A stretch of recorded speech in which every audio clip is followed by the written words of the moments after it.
Ngayong araw ay hayaan niyong ikwento ko ang mga pangarap ko at ang taong isa sa mga naging inspirasyon ko na gawin ang lahat ng to. Bukas, pinakamatinding karera ng buhay ko. Taong 2021 nang mapanood ko ang isang taong di ko inaakalang magiging idolo ko. Walang iba kundi si Trupa, o mas kilala bilang si Motodek.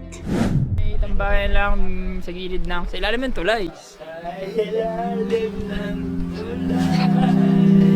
Alam naman natin na si Motodek ay isa sa mga tinitingala pagdating sa motovlogging. At siya din ang naging inspirasyon ko bakit ngayon ay nagbablog ako.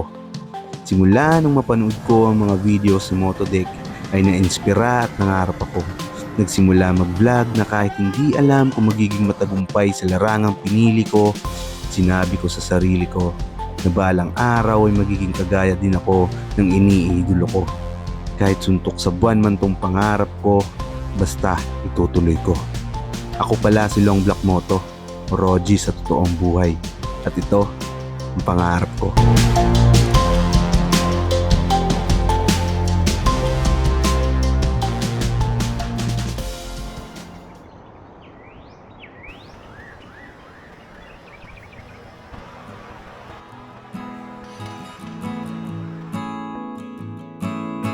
Ako ay isang simpleng empleyadong nangarap para sa larangang to. At nagsimula ang mga pangarap ko nung unang mapanood ko si Trupa na halos sinusubaybayan at inaabangan ko bawat upload niya, na hindi ko namamalayang isa na pala akong masugid na taga-suporta. Naalala ko pa, wala akong motorsiklo nung unang mapanood ko siya. Kaya nagtrabaho ng mabuti para magkaroon ng motorsiklo at sa pangarap makapagsimula. Pero may problema. Meron na nga akong motor pero walang magandang kamera.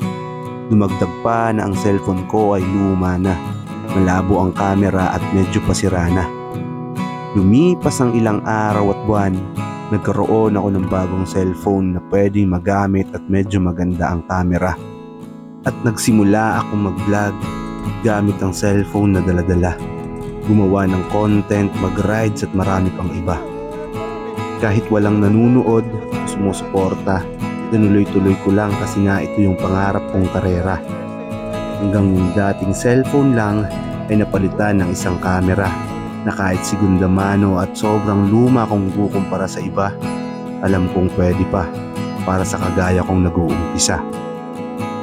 Sinimulang tahaki ng mga pangarap na gusto ko, na tanging dala lamang ay isang simpleng cellphone at lumang camera. Kahit na walang magandang camera o laptop kagaya ng iba, tinuloy-tuloy ko kahit walang maayos na resulta. Kasi alam ko, kapag nangarap ka, gagawin mo siya. Walang mangyayari kung patuloy kang tutunganga. Parang sa pagtaya ng loto, suntok sa buwan kung manalo. Pero ang importante, sinubukan mo. Kasi walang mangyayari sa pangarap mo kung hanggang pangarap lang ito. Kagaya ko, hanggang ngayon ay tinutupad lahat ng mga pangarap ko. Kahit alam kong kulang sa kagamitan at instrumento, ay nagpapatuloy ako. Kasi alam ko, balang araw lahat ng sana ay mapapalitan ng eto na. At ayaw kong dumating sa puntong sabihin ko sa sarili ko na sayang sana tinuloy ko na. Kasi gusto ko paglipas ng panahon ay maikwento ko sa mga anak at apo ko na minsan ay nangarap ako, nagpursige at pilit inabot ang lahat ng mga pangarap ko.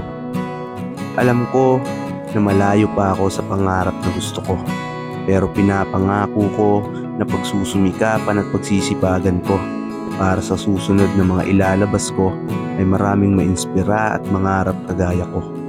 Sa mga makakapanood sa video na ito at sa mga kagaya kong nangangarap para sa larangang ito, lagi nating tatandaan na walang nananalo na sumusuko at ang imposible na pwede maging posible. To God be all the glory.